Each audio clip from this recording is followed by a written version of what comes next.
दोस्तों, study tour channel में आपका स्वागत है। मॉडर्न हिस्ट्री सीरीज चल रही है जिसमें आज क्लास 19 है। आज की क्लास में हम भारत में शिक्षा का विकास देखेंगे। अगर हम इतिहास का क्रमिक अध्ययन करें तो हम पाते हैं कि भारत में शिक्षा का प्राचीन काल से ही अस्तित्व था। प्रारंभ में इसके केंद्र गुरुकुल होते थे जहाँ वेदों और धर्मशास्त्रों की शिक्षा दी जाती थी। उसके बाद आपको पता है तक्षशिला, विक्रमशिला और नालंदा जैसे उत्कृष्ट शिक्षा केंद्रों का विकास हुआ। अगर हम मध्यकाल में देखें तो सल्तनत काल में शासक इल्तुतमिश ने शिक्षा के विकास के हेतु नसीरिया, म्यूजिमा जैसे मदरसों की स्थापना की थी। इसके काल में दिल्ली, लखनऊ, आगरा, अजमेर शिक्षा के मुख्य केंद्र बनकर उभरे थे। इसके पश्चात जब भारत में अंग्रेजी राज की स्थापना हुई तो प्रारंभ में कुछ दशकों तक कंपनी का उद्देश्य केवल भारत से अधिकाधिक धन कमाना था, लाभ अर्जित करना था। तो इसीलिए उन्होंने किसी प्रकार के शिक्षा या शैक्षिक उत्तरदायित्व को पूर्ण करना ज़रूरी नहीं समझा। अतः अब भारत की स्थिति ऐसी थी कि समाज के उच्च वर्ग लोग किसी तरह शिक्षित तो हो रहे थे, परंतु समाज के जो निम्न वर्ग थे या जो देसी भाषाएं थीं वो लोग उपेक्षित रह गए थे। शिक्षा के विकास की अगर हम बात करें अंग्रेज़ों के समय में तो व्यक्तिगत तौर पर कुछ गवर्नर जनरल्स ने इसके लिए प्रयत्न किया, लेकिन जो ब्रिटिश साम्राज्य था वो पूरी तरीके से शिक्षा के लिए उदासीन बना रहा। सबसे पहले वारेन हेस्टिंग्स ने 1781 में एक अरबी फारसी भाषा के अध्ययन के लिए कलकत्ता में कलकत्ता मदरसा की स्थापना की। इसके पीछे उनका उद्देश्य था कि कंपनी को प्रत्येक वर्ष शिक्षित और स्थानीय भाषा के जानकार विद्वानों की आवश्यकता होती थी अंग्रेजी सेवा के लिए। चूँकि न्याय विभाग में अरबी और फारसी आदि के जानकार व्यक्तियों की कमी थी, जिससे यही शिक्षित अंग्रेज न्यायाधीशों के परामर्शदाता के रूप में कार्य कर सकते थे। इसीलिए उन्होंने क्या किया, कलकत्ता में मदरसे की स्थापना की। वो जानते थे कि अगर यहाँ से पढ़ के निकलेंगे अरबी, फारसी साथ में अंग्रेजी भाषा, तो ये उनके लिए द्विभाषियों की जो आवश्यकता उसको पूर्ण करेंगे। और इस तरीके से कलकत्ता मदरसे को वारेन हेस्टिंग्स के द्वारा 1781 में स्थापित किया गया, जिसने तत्कालीन जो अंग्रेजी राज्य की बौद्धिक और सामाजिक आवश्यकताओं को पूर्ण किया। उसके बाद एशियाटिक सोसाइटी ऑफ बंगाल की स्थापना होती है। 1784 में संस्थापक होते हैं विलियम जॉन्स। ये स्थापना भी वारेन हेस्टिंग्स के कार्यकाल में ही हुई थी। विलियम जॉन्स ने 1783 से जब लंदन से भारत आए तो उन्हें भारत की संस्कृति और दर्शन के प्रति बहुत लगाव उत्पन्न हुआ। उन्होंने 1784 में कलकत्ता में प्राचीन भारतीय गौरव को खोजने के लिए एशियाटिक सोसाइटी ऑफ बंगाल की स्थापना की। अर्थात जो एशियाटिक सोसाइटी ऑफ बंगाल है उसकी स्थापना पहले बंगाल के गौरव को खोजने के लिए की गई थी, किंतु बाद में यह सभी जो पूरे भारत के विषय में खोजने में लग जाती है। ठीक है, तो ये बंगाल में एशियाटिक सोसाइटी ऑफ बंगाल की स्थापना करते हैं, उसके स्वयं अध्यक्ष बनते हैं। विलियम जॉन्स को मलिक जॉन्स कहा जाता है या फादर ऑफ इंडोलॉजी भी कहा जाता है। इन्होंने भारतीय संस्कृति के रिसर्च में गहरी रुचि ली। भारतीय समाज के महत्व को खुद भारतीयों को उन्होंने अवगत कराने का प्रयास किया। इसीलिए एक पत्रिका भी निकालते थे जिसका नाम है एशियाटिक रिसर्च। नोट कर लीजिएगा। एशियाटिक जो सोसाइटी है, एशियाटिक सोसाइटी है, इसमें एक चार्ल्स विकिंसन व्यक्ति काम करते थे जिन्होंने गीता का अंग्रेजी में अनुवाद किया। इसी गीता का प्रस्तावना जब वारेन हेस्टिंग्स ने लिखी है, ये मैं पढ़ा चुकी हूँ, इसको रख लीजिए। 1792 में एशियाटिक सोसाइटी जो संस्था है, इसी में मनुस्मृति का अंग्रेजी में अनुवाद किया गया। किस नाम से? A code of Hindu law के नाम से। उसके बाद आते हैं चार्ल्स ग्रांट। इनका एक कथन बहुत प्रसिद्ध है, भारत में पाश्चात्य शिक्षा के प्रसार से भारतीयों की मानसिकता बदली जा सकती है, उन्हें अंग्रेजी राज्य के प्रति वफादार बनाया जा सकता है। ये इनका कथन था। इस तरह के सिद्धांत का प्रतिपादन किया चार्ल्स ग्रांट ने अपनी पुस्तक ब्रिटिश एशियाई प्रजा की सामाजिक स्थिति में। उन्होंने भारत में कई अंग्रेजी स्कूलों की स्थापना की। उनका मतलब था कि अंग्रेजी शिक्षा ही देनी चाहिए और जो पाश्चात्य शिक्षा उसको दिया जाना चाहिए, साथ में माध्यम हमेशा अंग्रेजी ही होना चाहिए। ठीक है, उन्होंने अंग्रेजी शिक्षा की खूब वकालत की। भारत में इन्हें आधुनिक शिक्षा का जन्मदाता कहा जाता है। याद रखिएगा, चार्ल्स ग्रांट को भारत में आधुनिक शिक्षा का जन्मदाता कहा जाता है। उसके बाद आपको पता है अंग्रेजों के साथ साथ कई मिशनरियाँ भी आई थी, जिनका प्रमुख उद्देश्य समाज सेवा केवल दिखावटी था। वो चाहती थी कि यहाँ पे बड़े स्तर पर धर्म परिवर्तन कर पाएँ। इसके लिए जो शिक्षा एक बड़ा माध्यम बन सकती थी, तो इन्होंने शिक्षा का सहारा लिया। ठीक है, साथ में इन्होंने और भी प्रयत्न किए। इन्होंने जो समाज में फैली बुराइयां थी उनके भी मिटाने बहुत सारे कार्य किए, परंतु ये हमेशा से इनका एक ही उद्देश्य था कि पाश्चात्य शिक्षा और जो ईसाई धर्म है उसका विकास हो। जो भारतीय अपने परंपरागत धर्म आस्था के प्रति जुड़े हुए हैं वो आस्था समाप्त हो जाए और ईसाई धर्म स्वीकार कर लें।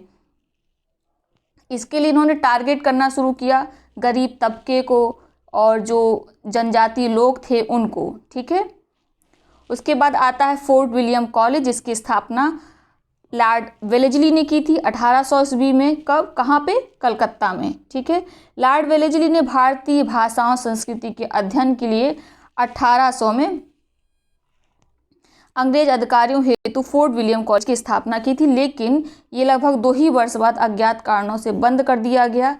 उसके बाद आता है 1813 का चार्टर एक्ट। ये बहुत महत्वपूर्ण है क्योंकि अंग्रेजों द्वारा पहली बार प्रयत्न किया गया था एक देश के स्तर पे कि हमें भारत में शिक्षा पर कुछ ध्यान देना है। कंपनी ने क्या किया था, प्रतिवर्ष ज्ञान, विज्ञान, साहित्य, शिक्षा आदि को प्रोत्साहित करने के लिए 1 लाख रुपए खर्च करने का प्रावधान किया था 1813 के चार्टर एक्ट से। हालांकि इस धन का उपयोग कई वर्षों तक उसके बाद भी नहीं किया गया। ठीक है, लेकिन कम से कम इसे यह पता चलता है कि उन्होंने 1813 में सोचना शुरू किया था। 1817 में राजा राम मोहन राय और डेविड हेयर ने मिलकर कलकत्ता में एक हिंदू कॉलेज की स्थापना की थी। इस कॉलेज का उद्देश्य भारतीयों को अंग्रेजी भाषा तथा पाश्चात्य शैली की शिक्षा प्रदान कर उन्हें समकक्ष बनाना था। जो राजा राम मोहन राय थे वह पाश्चात्य शिक्षा के समर्थक थे। ठीक है, इस कॉलेज में अंग्रेजी, बांग्ला, इतिहास, भूगोल, गणित, नीति शास्त्र जैसे विषयों की शिक्षा दी जाती थी। ठीक है, बाद में यह कॉलेज पैसे की दिक्कत के कारण बंद होने लगता है, तो इसको कौन अधिकृत कर लेता है? कंपनी अधिकृत कर लेती है और 1834 में यह विद्यालय महाविद्यालय बन जाता है। उसके बाद से शुरू होती है क्या, क्योंकि आपको पता है राजा राम मोहन राय भारतीय थे और पाश्चात्य शिक्षा की वकालत करते हैं, और भी जो गवर्नर जनरल थे या गवर्नर्स थे और भी कंपनी के अधिकारी थे वो सब पाश्चात्य शिक्षा की वकालत कर रहे थे। इसी कारण भारत में परंपरागत और पाश्चात्य शिक्षा पर एक विवाद छिड़ जाता है, जिसे बोलते हैं controversy on orientalist and Anglicist education. British Bharat में शिक्षा प्रणाली के विकास पर शिक्षा की नीति निर्धारण द्वारा प्रस्तुत किए गए विभिन्न मतों के बीच एक नया विवाद ने जन्म ले लिया था, क्योंकि 1813 में जब 1 लाख रुपए धन आया शिक्षा के लिए, तो सरकार खुद निर्णय नहीं कर पा रही थी कि भारत में शिक्षा कौन सी प्रणाली में दी जाए। जितने अंग्रेजी सहित प्रबुद्ध भारतीय थे वो भी उलझे हुए थे। कुछ व्यक्तियों का मन था कि शिक्षा के लिए जो धन है वह पाश्चात्य शिक्षा के लिए खर्च होना चाहिए। ठीक है, अंग्रेजी में शिक्षा देनी चाहिए और उच्च वर्गों को ही शिक्षा देनी चाहिए। उच्च वर्गों से शिक्षा छन कर स्वयं ही धीरे धीरे जो नीचे तबके के लोग हैं या जन सामान्य उन तक पहुँचेगी। इस मत को कहा जाता है अधोमुखी निस्यंदन मत। तो हम देख लेते हैं प्राच्य शिक्षा के समर्थक कौन थे और पाश्चात्य शिक्षा के समर्थक कौन थे। प्राच्य शिक्षा का नेतृत्व कर रहे थे H.T. प्रिंसिप। इनका तर्क क्या था कि भारत के सांस्कृतिक विकास और संतुलन बनाने के लिए प्राच्य शिक्षा आवश्यक है। इससे समाज का नैतिक जो चरित्र है उच्च रहेगा, लोगों में धर्म के प्रति आस्था बनी रहेगी। लेकिन ऐसा नहीं है कि ये कहते थे कि केवल धर्म की शिक्षा दी जाए या जो भारत में परंपरागत शिक्षा उसी को चलने दिया जाए। उनका कहना था कि परंपरागत शिक्षा के साथ इनको वैज्ञानिक शिक्षा भी दी जाए और विज्ञान की जो शिक्षा है लेकिन वो भारतीय भाषाओं में दी जानी चाहिए, ताकि जो भारतीय भाषाओं का अस्तित्व है वह बचा रहे। तो इसका नेतृत्व कौन कर रहा था? सचिव H.T. प्रिंसिप, और इसका समर्थन कर रहे थे H.H. विल्सन। याद रखिएगा। बाद में आती है पाश्चात्य शिक्षा। पाश्चात्य शिक्षा वालों का क्या कहना था? उनका मतलब था कि पाश्चात्य शिक्षा देना ज़्यादा ज़रूरी है क्योंकि वह क्या होंगे, ज़्यादा आधुनिक होंगे। जो कुरीतियाँ फैली हैं वो धीरे धीरे स्वयं नष्ट हो जाएंगी। साथ में इसका मेन कारण था कि वह अंग्रेजों के लिए स्वामी भक्त सिद्ध होंगे। इसका अगर हमको बोले नेतृत्व कौन कर रहा था, मुनरो कर रहे थे, एल्फिंस्टन कर रहे थे, लॉर्ड मैकाले कर रहे थे, और भारतीयों में अगर हम बोलें तो राजा राम मोहन राय और ट्रेविलियन समर्थन कर रहे थे। ठीक है, उसके बाद आती है लॉर्ड मैकाले की शिक्षा नीति, लॉर्ड मैकालेस पॉलिसी फॉर एजुकेशन। 1835 में परंपरागत और पाश्चात्य शिक्षा का विवाद नहीं सुलझ पाया था। इस कारण governor general Lord William Bentinck ने अपनी कार्यकारिणी परिषद में, जो इनकी एग्जीक्यूटिव कमेटी थी, उसमें से एक कानूनी सदस्य थे, ठीक है, लॉर्ड मैकाले, ये लॉ पर्सन थे, उनकी मेंबर थे इनकी कार्यकारिणी परिषद में, एग्जीक्यूटिव काउंसिल में। लॉर्ड मैकाले उनकी अध्यक्षता में एक समिति का नियुक्त करते हैं और उनको स्वतंत्र निर्णय लेने का अधिकार देते हैं। तो याद रखिएगा, लॉर्ड मैकाले आयोग जो था, या जो लॉर्ड मैकाले पॉलिसी थी एजुकेशन की, उसमें किसके नेतृत्व में हुआ था, लॉर्ड मैकाले के नेतृत्व में। किसने इसको नियुक्त किया था, तो लॉर्ड विलियम बेंटिक ने। ठीक है, याद रखिएगा ये चीज़, लॉर्ड विलियम बेंटिक ने नियुक्त किया था। लॉर्ड मैकाले ने पाश्चात्य शिक्षा का समर्थन किया। 2 फरवरी 1935 के उनका एक पत्र निकला जिसमें उन्होंने बोला कि भारतीय शिक्षा को बेहद निम्न बताया, पाश्चात्य शिक्षा का समर्थन किया और अंग्रेजी भाषा का जो माध्यम था उसको सबसे अच्छा माध्यम उन्होंने बताया। ठीक है, उसके बाद 7 मार्च को जो गवर्नर जनरल विलियम बेंटिक थे इसको स्वीकार कर लेते। 7 मार्च 1935 को 1935 से विलियम बेंटिक ने कलकत्ता में मेडिकल कॉलेज की स्थापना की। तो उसके बाद क्या होता है, बेंटिक के समय पे ही भारत में प्रथम इंजीनियरिंग कॉलेज रुड़की की स्थापना होती है। 1856 में कलकत्ता में एक नए इंजीनियरिंग कॉलेज की स्थापना होती है। तो आपको बस ये समझना, जो लॉर्ड मैकाले के समय में जो आयोग बैठा था, जो पॉलिसी थी उनके एजुकेशन की, बस यही थी कि भारतीय शिक्षा निम्न है, पाश्चात्य शिक्षा उत्कृष्ट है, माध्यम अंग्रेजी ही उत्कृष्ट है, क्योंकि उनका मानना था कि अंग्रेजी शिक्षा के माध्यम से ऐसे बुद्धिजीवी वर्ग तैयार होंगे जो रक्त और रंग से तो भारतीय होंगे परंतु विचार और प्रवृत्ति से अंग्रेजी होंगे।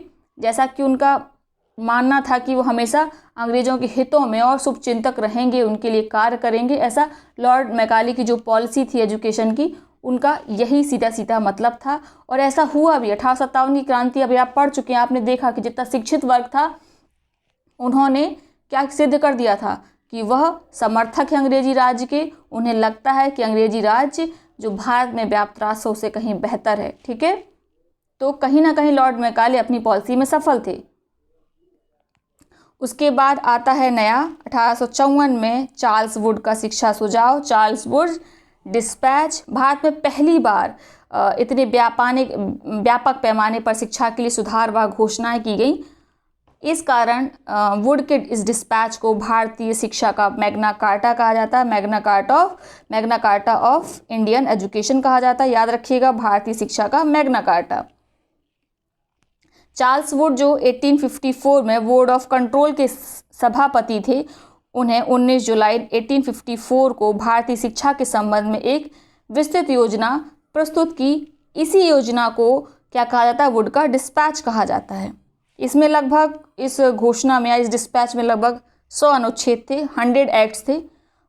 कुछ आम सुझाव पढ़ लेते हैं क्या क्या थे, या क्या था सुझाव। सरकारी स्कूल में जो शिक्षा दी जाएगी वह धर्मनिरपेक्ष होगी, पाश्चात्य शिक्षा का प्रचार किया जाएगा, ऐसी नीति बनाई जाएगी, स्त्री शिक्षा और व्यावसायिक शिक्षा पे ध्यान दिया जाएगा, इसकी वृद्धि के लिए स्कूल खोले जाएंगे और निजी प्रयत्नों को, जो शिक्षा के लिए निजी प्रयत्न हैं उसको प्रोत्साहन किया जाएगा। साथ में अगर कोई निजी व्यक्ति कॉलेज खोलना चाहता है, स्कूल खोलना चाहता है तो उसको कुछ अनुदान भी दिया जाएगा।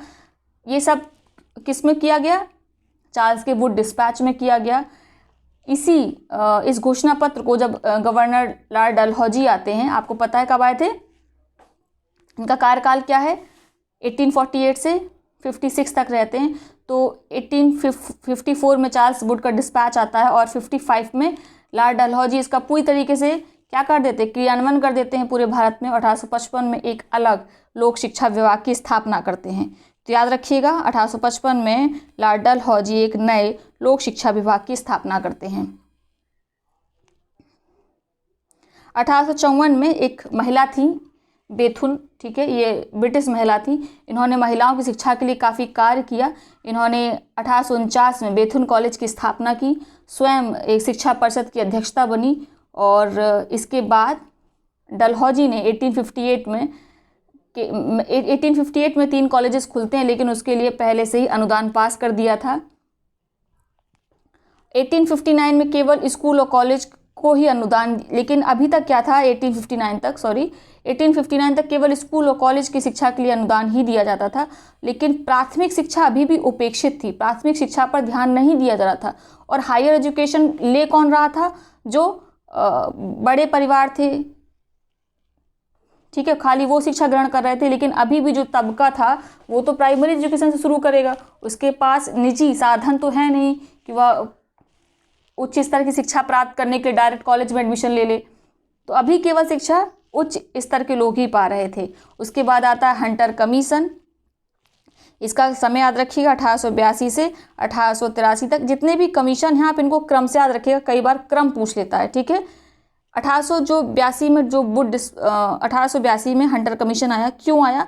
जो आपने अभी पढ़ा कि 1854 में चार्ल्स वुड का शिक्षा सुझाव आया था, चार्ल्स वुड का डिस्पैच आया था एजुकेशन के लिए, उसकी क्या प्रगति हुई इसकी समीक्षा हेतु W हंटर की अध्यक्षता में एक आयोग का गठन होता है, ठीक है।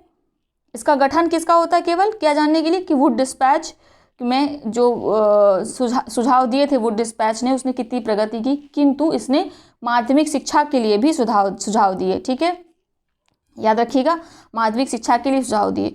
कुछ अगर सुझाव इस कमीशन के पढ़ लें तो सरकार को इन्होंने क्या बोला कि सरकार को उच्च शिक्षण संस्थानों से अपना हाथ हटा लेना चाहिए, कॉलेज और माध्यमिक स्कूलों पर अब ज़्यादा ध्यान देना चाहिए।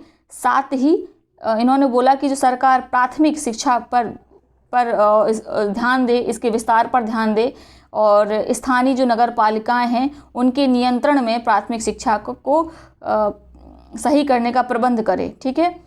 स्त्री शिक्षा पर भी इन्होंने बल दिया। माध्यमिक शिक्षा चूँकि उन्होंने इसको सुधार दिए थे तो उन्होंने 2 तरह की माध्यमिक शिक्षा 2 चरणों में बात की थी। एक तो पहले साहित्यिक शिक्षा दी जाए विश्वविद्यालय वाली, उसके बाद दूसरी शिक्षा कौन सी दी जाए? व्यावसायिक शिक्षा दी जाए। छात्रों में के स्वरोजगार हेतु व्यापारिक शिक्षा दी जानी चाहिए। हंटर कमीशन के सुझावों पर सरकार ने अमल किया। बाद में 20 वर्षों में शिक्षा का संतुलन और तीव्र विकास हुआ। संतुलन का यहाँ मतलब है कि माध्यमिक शिक्षा पर भी जोर दिया जाने लगा, ठीक है। साथ ही मैंने बताया कि नगर पालिकाओं को जोर दिया गया, उन्हें प्रोत्साहित किया गया कि वह अपने स्तर पर प्राथमिक शिक्षा का प्रबंध करें। तो यहाँ से आप थोड़ा थोड़ा शिक्षा का संतुलन देखने लगेंगे। इसी समय 1887 में इलाहाबाद विश्वविद्यालय की स्थापना होती है। साथ में एक पंजाब में भी पंजाब विश्वविद्यालय की स्थापना होती है। बात करते हैं भारतीय विश्वविद्यालय अधिनियम की। द इंडियन यूनिवर्सिटी एक्ट 1904 यह कब आता है? कर्जन के समय आता है। कर्जन का विचार था कि जो भारतीय विश्वविद्यालय हैं अपराधियों और राजनीतिक षड्यंत्रकारियों के अड्डे बन गए। इस समय तक काफ़ी क्रांतिकारी घटनाएं शुरू हो चुकी थी। तो कर्जन को विचार आता है कि ये सब जो भी नवयुवक हैं जो हमारे खिलाफ विद्रोह कर रहे हैं, इनकी फैक्ट्री क्या है? ये भारतीय जो विश्वविद्यालय हैं यही हैं, ठीक है। और उन्हें लगता था कि वास्तव में अंग्रेजों के हित में नहीं है। अतः उन्होंने 1901 में कर्जन ने शिक्षाविदों को एक सम्मेलन बुलाया, ठीक है, शिमला में, याद रखिएगा। तो भारतीय विश्वविद्यालय अधिनियम 1904 है, ठीक है। इन्होंने 1902 में कर्जन ने थॉमस रैली की अध्यक्षता में एक विश्वविद्यालय आयोग का गठन किया। इसमें 2 भारतीय शामिल थे, बहुत इंपॉर्टेंट है, पूछा गया है पेपर में। जस्टिस गुरदास बनर्जी, सैयद हुसैन बिलग्रामी, इन दोनों के नाम याद रखिएगा। इन्होंने जो सुझाव दिए इस आयोग ने, रैली आयोग ने, उसको देख लेते हैं, ठीक है, याद रखिएगा। 1904 रैली आयोग। 1902 में थॉमस रैली की अध्यक्षता में आयोग बिठाया गया था, गठन किया गया था। बाद में 1904 में रैली आयोग ने अपने सुझाव दिए थे।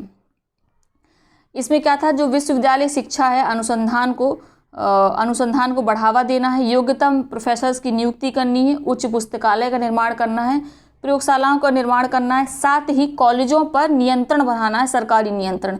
गैर सरकारी कॉलेजों को विश्वविद्यालय से संबंधित करने का अधिकार सरकार ने ले लिया, यानी कि सरकार पहले जांच करेगी, उसके बाद विश्वविद्यालय से उसको संबंधित किया जाएगा। और जो नियम थे संबंधन के, उनको काफ़ी पेचीदा कर दिया गया। जो विश्वविद्यालय के जो फेलोज थे उनकी संख्या भी कम कर दी गई। साथ में उच्च शिक्षा तथा विश्वविद्यालयों के उत्थान के हेतु प्रतिवर्ष 5 लाख रुपए 5 वर्ष तक प्रदान किए जाएंगे, ऐसा कहा गया। गवर्नर जनरल ने, लॉर्ड कर्जन ने पूरी कोशिश की कि विश्वविद्यालयों को पूर्णतः अपने अधीन कर लिया जाए। हालांकि इस तरह के जो रैले कमीशन के सुझाव थे और जो कार्यवाही थी कर्जन की, इसकी भारतीयों ने तीव्र भर्त्सना की। विशेषकर जो समाज का बुद्धिजीवी वर्ग था उन्होंने आलोचना की, परंतु इसका कोई लाभ नहीं हुआ। कर्जन अपने उद्देश्य में पूरी तरीके से सफल होता है। उसके बाद चलते हैं 1913 का शिक्षा प्रस्ताव। इसमें क्या था, जो 1906 में एक बड़ौदा रियासत थी, उसने शिक्षा पर अपने निजी तौर पे काफ़ी ध्यान दिया। उसने संपूर्ण रियासत में प्राथमिक शिक्षा को अनिवार्य कर दिया था, तथा यह शिक्षा क्या थी, प्राथमिक शिक्षा निःशुल्क थी। जब भारत के अन्य बुद्धिजीवी लोगों को इसके बारे में पता चला, जैसे गोखले जैसे और राष्ट्रवादी नेता थे, तो उन्होंने, जो उस समय भारत सरकार थी, भारत सरकार अर्थात जो ब्रिटिश सरकार काम कर रही थी, उससे बोला कि आप भी भारतीयों के लिए प्राथमिक शिक्षा को निःशुल्क कर दीजिए। इसकी जोरदार मांग उठाई। पहले तो प्रारंभ में सरकार ने ये मांग ठुकरा दी, लेकिन 1913 में सरकार खुद एक नीति लेके आई जिसमें यह प्रस्ताव सम्मिलित था। इसमें सरकार ने शिक्षा की दिशा में गैर सरकारी संस्थाओं को प्रोत्साहन दिया। प्रत्येक राज्य में विश्वविद्यालय की स्थापना और छात्रावास का प्रबंध करने का जिक्र किया। उसके बाद आता है अगला, सैडलर आयोग। ठीक है, सैडलर आयोग कब से कब तक था? सैडलर यूनिवर्सिटी कमीशन 1917 से 1919 के बीच में। 1917 में सरकार ने विश्वविद्यालय शिक्षा में सुधार के लिए लीड्स विश्वविद्यालय के उपकुलपति थे डॉक्टर M.E. सैडलर, ठीक है, नाम याद रखिएगा, M.E. सैडलर के नेतृत्व में एक कमीशन का गठन किया गया। यह मुख्यतः कलकत्ता विश्वविद्यालय की जांच से संबंधित था, परंतु इसने अन्य विश्वविद्यालयों के लिए सुझाव दिए। तो सैडलर आयोग एक्चुअली किसके लिए गठित किया गया था? कलकत्ता विश्वविद्यालय की जांच के लिए, क्योंकि वहाँ से बहुत सारे क्रांतिकारी युवा निकल कर आ रहे थे। लेकिन इस आयोग ने अन्य विश्वविद्यालयों के लिए भी कई सुझाव दिए। इसमें 2 भारतीय सदस्य सम्मिलित थे इस आयोग में, डॉक्टर आशुतोष मुखर्जी और डॉक्टर जियाउद्दीन अहमद। ठीक है, इस आयोग ने रैले कमीशन की कड़ी आलोचना की। आयोग ने प्राथमिक से लेके विश्वविद्यालय तक की शिक्षा व्यवस्था का गहन अध्ययन करने के पश्चात यह तर्क दिया कि बिना प्राथमिक माध्यमिक शिक्षा में सुधार किए विश्वविद्यालय शिक्षा में सुधार नहीं किया जा सकता। तो कहीं ना कहीं सैडलर कमीशन पिछले सारे ही कमीशन से बहुत सही था। उसने प्राथमिक, माध्यमिक और विश्वविद्यालय शिक्षा के इम्पोर्टेंस को समझा और उसने कहा कि प्राथमिक शिक्षा, माध्यमिक शिक्षा के बिना हम विश्वविद्यालय शिक्षा में सुधार नहीं कर सकते। अगर इसके हम कुछ सिफारिशों की बात करें तो स्कूल की शिक्षा इन्होंने बोला कि 12 वर्ष की हो जानी चाहिए। ठीक है, विद्यार्थियों को हाई स्कूल नहीं वरन इंटर के बाद स्नातक करा जाना चाहिए, जिसका पाठ्यक्रम लगभग 3 वर्ष का होना चाहिए। विश्वविद्यालय में नियम सख्त होने चाहिए। साथ ही महिला शिक्षा के प्रसार हेतु कलकत्ता विश्वविद्यालय में एक महिला शिक्षा बोर्ड बनाया जाए, ऐसी उनकी सुझाव था। विज्ञान और तकनीकी के जो शिक्षक हैं उनको भी प्रशिक्षण दिया जाना चाहिए। सरकार ने जो भी सैडलर आयोग के सुझाव थे उनको मान लिया। प्रांतीय सरकारों ने इस आयोग के सुझावों को भी मान लिया। 1916 से 21 के बीच में इसीलिए नए नए विश्वविद्यालयों की स्थापना होती है। अगर प्रमुख हम बोलें मोटे मोटे तो लगभग 7 प्रमुख विश्वविद्यालयों की स्थापना होती है। अगर हम उनके नाम जानें तो 1916 में मैसूर विश्वविद्यालय की स्थापना होती है। 1916 में ही बनारस विश्वविद्यालय की स्थापना होती है। 17 में पटना, 20 में अलीगढ़ की और 21 में लखनऊ और 22 में दिल्ली विश्वविद्यालय की स्थापना होती है। उसके बाद फिर और भी कई विश्वविद्यालयों की स्थापना होती है 1921 से लेकर 37 तक। उस समय आप जानते हैं इसी समय सैडलर आयोग आपको कब आया था? हमने अभी आपको बताया 1917 से 1919 के बीच में आया था। 1919 में ही मॉन्टेग्यू चेम्सफोर्ड सुधार आए थे, जिसके कारण क्या किया गया था, प्रांतों में द्वैत शासन लगाया गया था। तो क्या था, उन जो ये मॉन्टेग्यू चेम्सफोर्ड सुधार थे, इसके अंतर्गत जो लोक शिक्षा विभाग था उसको शिक्षा को प्रांतों के हवाले कर दिया गया और केंद्र ने जो स्वयं था उसने शिक्षा के उत्तरदायित्व से मुक्ति पा ली और शिक्षा के लिए केंद्रीय अनुदान को बिल्कुल बंद कर दिया।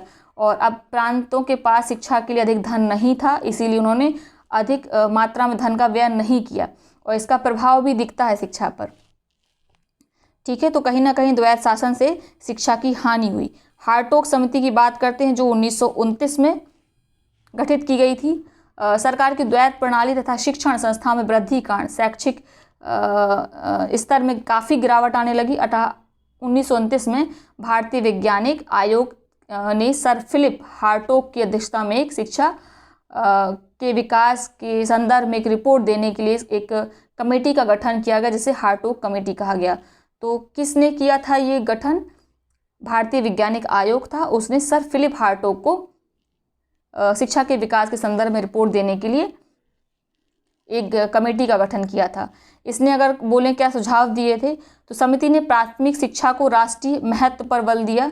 वही बात कि प्राथमिक शिक्षा के बिना हम कैसे विश्वविद्यालय शिक्षा का अनुमान भी लगा सकते हैं, सोच भी सकते हैं कि शिक्षा अच्छी होगी, लेकिन क्योंकि इनका उद्देश्य शिक्षित करना नहीं था, बहुत हद तक जो मांग उठ रही थी उसको किसी प्रकार से दबाना था, तो उन्होंने ऐसा सुझाव तो दिया, लेकिन सरकार ने इसकी अनिवार्यता पर या तुरंत इसको लागू करने पे कोई खास विचार नहीं किया इनका। और साथ में इस कमेटी का सुझाव ये भी था कि केवल अच्छे ही जो विद्यार्थी हैं उन्हें ही माध्यमिक शिक्षा और उच्च शिक्षा के लिए प्रोत्साहित करना चाहिए।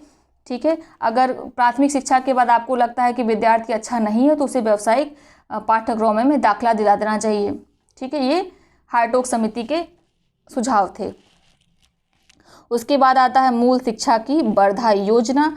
ये इम्पॉर्टेंट है क्योंकि ये कांग्रेस की तरफ से 1935 के, आपको पता है, एक्ट के बाद जो भारत सरकार अधिनियम 1935 आता है, उसके बाद प्रांतों को प्रांतीय स्वतंत्रता दे दी गई थी। भारतीय नेताओं जो थे वो कांग्रेस लगभग 6 प्रोविंसेस में बहुमत से जीती थी और 2 जगह गठबंधन की सरकार बनाई थी।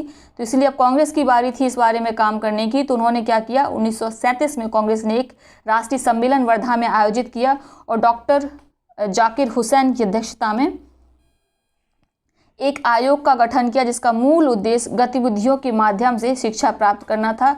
यह योजना 1937 में महात्मा गांधी का जो पत्र था हरिजन, उसमें भी प्रस्तुत की गई थी। इसमें क्या क्या प्रावधान थे उनको जान लेते हैं। भारतीय शिक्षा 7 वर्ष तक निःशुल्क और अनिवार्य कर दी गई, मातृभाषा में दी जाएगी। ये कहा गया कक्षा 2 से 7 तक हिंदी माध्यम से, उसके बाद किसी भी माध्यम में दी जाएगी, ऐसा सम्मिलित किया गया। पाठ्यक्रम में व्यावसायिक शिक्षा और दस्तकारी शिक्षा को सम्मिलित किया जाएगा, ऐसा इसने कहा गया।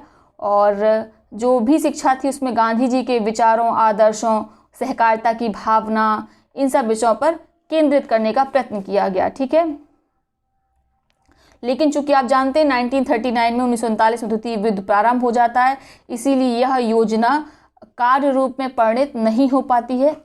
ठीक है, उसके बाद आप जानते हैं देश आज़ाद हो जाता है। देश की आज़ादी तक कोई भी और प्रयत्न नहीं होता है शिक्षा का, क्योंकि तब देश की आज़ादी के लिए खींचातानी चल रही थी भारतीयों और ब्रिटिशर्स के बीच में। उसके बाद आता है स्वतंत्रता के पश्चात राधा कृष्णन आयोग 1948 से 49 के बीच भारत सरकार ने डॉक्टर राधाकृष्णन के नेतृत्व में विश्वविद्यालय शिक्षा के संबंध में एक आयोग का गठन किया। इस आयोग को स्वतंत्र भारत में विश्वविद्यालय शिक्षा तथा सुधार के संबंध में अपनी रिपोर्ट देने को कहा गया।